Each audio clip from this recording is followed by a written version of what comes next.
y es un poco, ¿por qué crees que está teniendo tanta dificultad de ir ampliándose, como decías tú, ¿no? Este tipo de conocimiento que es abierto, que es más fácil de entender, que tiene una base cada vez más también neurocientífica, que eso parece que ahora está muy de moda. Todos recordamos de los programas de CUNSET y de todo este tipo de cosas que van asociando sus conocimientos. ¿Por qué hay tanta resistencia? ¿Tú crees que tiene que ver más con las escuelas o tiene que ver con la manera de formarse o el miedo del propio terapeuta en estas teorías que llevan, como me hubiera dicho Javier, pues a ser más empático, a estar más presente, a arriesgar un poco más también en lo personal, porque lo vemos todos los días cuando trabajamos con las familias, con los grupos multifamiliares, también conocemos en Madrid. ¿Qué crees que pasa ahí, que cuesta tanto? Bueno, yo creo que es una cuestión de parroquialismo, se dice, ¿no? Depende de la situación geográfica. Yo, por ejemplo, lo que he vivido en Alicante es de que el Centro de Terapia Interfamiliar de Alicante es una isla en medio de un medio hostil. Porque si tú sacas al CTI, te encuentras que la mayoría de los psicoanalistas son lacanianos y no tienen ningún interés en la teoría del apego, por supuesto, ni siquiera en la neurociencia. La mayoría de los psiquiatras son organicistas y la mayoría de los psicólogos universitarios son cognitivo-conductuales. Pero es que en Madrid estamos igual. Sí, bueno. Entonces, pero no ocurre eso en Inglaterra, por ejemplo, donde la teoría del apego está teniendo cada vez más auge y donde hay cada vez más la presencia de la teoría del apego es cada vez mayor. Hace unos pocos días hubo un congreso internacional de psicodrama en Inglaterra y la teoría del apego ocupó un rol importante en el congreso de psicodrama. Incluso hubo muchos psicoanalistas que vinieron y hablaron de teoría del apego y psicodrama y psicoanálisis. O sea que yo creo que paulatinamente yo creo que la teoría del apego va a ir cobrando fuerza, porque yo creo que la teoría del apego es lo único que puede salvar el psicoanálisis de extinción, porque es una teoría basada en la evidencia, que se puede demostrar fehacientemente las cosas que se dicen, y además porque tiene aplicación no solamente al psicoanálisis, no hay ninguna otra teoría psicoanalítica. Y yo digo que la teoría del apego es un paradigma psicoanalítico, yo no establezco diferencia entre teoría del apego y psicoanálisis, porque Bowlby mismo pensaba que la teoría del apego era un paradigma dentro del psicoanálisis, pero como un paradigma dentro del psicoanálisis, el único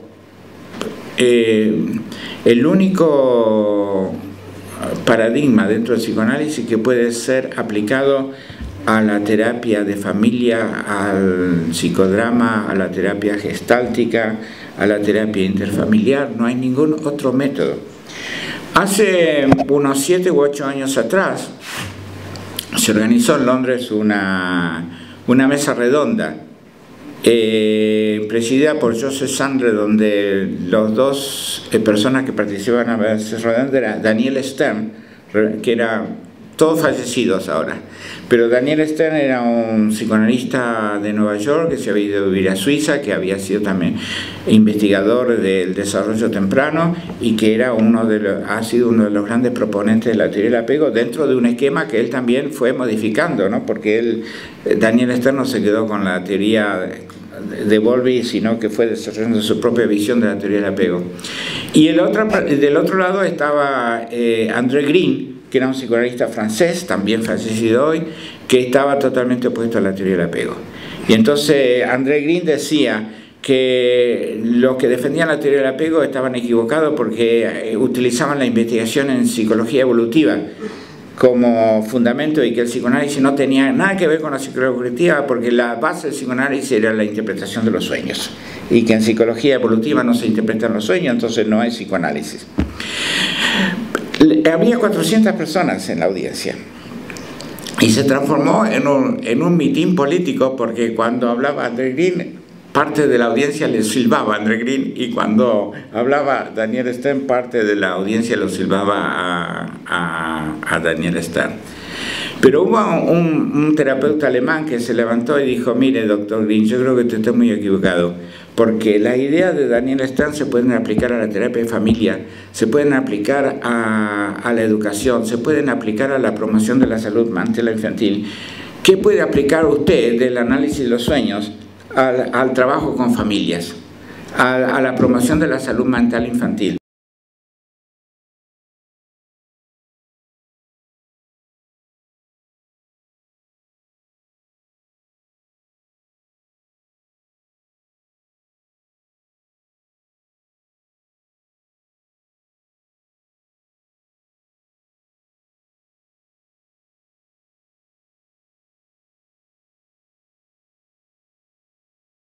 El trabajo de Thomas Kuhn sobre los paradigmas y cómo nos cuesta cambiar de paradigma cuando tenemos uno que organiza nuestro pensamiento y nuestra visión del mundo.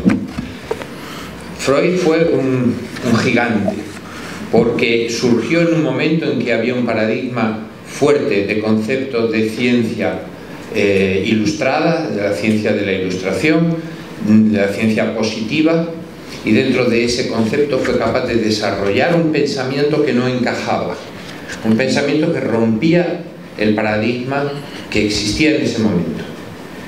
Esto ha hecho que durante mucho tiempo los detractores del psicoanálisis digan que el psicoanálisis no es científico, lo cual es cierto, pero no es ningún destoro, todo lo contrario. Lo que pasa es que el psicoanálisis pertenece a un paradigma nuevo que trasciende o que modifica el concepto clásico. Pero es un tema muy complejo. Dentro de todo, el psicoanálisis en gran medida sigue perteneciendo a esa epistemología o a ese concepto, a ese paradigma de la ciencia clásica. Entonces está habiendo un cambio. Y las nuevas líneas, los nuevos desarrollos psicoanalíticos, hemos mencionado aquí algunas, y desde luego creo que la teoría del apego se incluiría dentro de esa nueva manera de entender las cosas, están creando un paradigma distinto. Yo creo que se puede explicar si se mira cuál es el concepto de objeto en la ciencia mecánica, en la física mecánica, la física de Newton. El objeto es un ser cerrado con propiedades definidas que se relaciona con otro objeto que también tiene propiedades definidas y en medio hay un vacío y cruzan ese vacío con propiedades que pueden ser magnéticas, pueden ser físicas, pueden ser químicas, pero son dos objetos. Ahora, si pasamos a entender cuál es el concepto de objeto en la física cuántica, a partir de Planck y los desarrollos posteriores en el siglo XX, el concepto de objeto cambia. El objeto no es un objeto cerrado y definido, que se mueve en un espacio vacío donde hay otros objetos con los cuales se relaciona. Porque el objeto es un campo vibratorio, es un campo gravitacional, son ondas, son partículas en movimiento. Entonces, cuando esto se lleva al psicoanálisis, da lugar a una concepción completamente distinta. En Simática hemos publicado un libro que yo creo que es muy bonito, se llama De la relación al encuentro. Y es un estudio del psicoanálisis poniéndolo al día desde la concepción freudiana, porque Freud estaba, por supuesto, dentro de una concepción de una epistemología de la física mecánica, y hay que entenderlo dentro de una nueva concepción científica, dentro de un nuevo paradigma, donde ya no nos relacionamos, sino que nos encontramos y nos interactuamos unos a otros, nos influimos unos a otros. Por eso, las líneas nuevas del desarrollo psicoanalítico tienen formas de trabajo que antes no existían, como le decía el psicoanalista alemán André Green, que André Green es un gran psicoanalista, ¿no? Pero le decía, usted no puede aplicar su concepción a, por ejemplo, la terapia de familias. Sin embargo, ahora se está haciendo un trabajo de terapia con la terapia de familias muy interesante. Entonces, yo creo que en la teoría del apego tiene la virtud de ser un puente adecuado para circular por ese nuevo paradigma de lo relacional, del encuentro frente a la relación entre objetos. Eso también tiene que ver con las motivaciones, tiene que ver con la concepción de la pulsión como una satisfacción de descarga.